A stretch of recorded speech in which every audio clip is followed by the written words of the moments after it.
ये रेत हमारे पत्थरों को निगल जाती थी। तब मैंने ठाना हमें रेत नहीं पत्थरों पर चलना होगा। हमने रेत पर रेखाएं खींचे।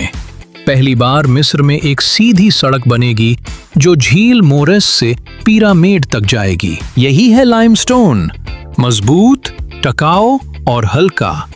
हमने फैसला किया सड़क उन पत्थरों से बनेगी। हर पत्थर को एक एक इंच बराबर रखा गया ताकि सड़क सीधी और सख्त बने, जैसे बादशाह का हुक्म। पत्थरों की दरारों में ये महीन रेत भरी जाती है, यही उसे जोड़कर मजबूत रखती है। देखो अब पत्थर फिसलते नहीं, चलते हैं।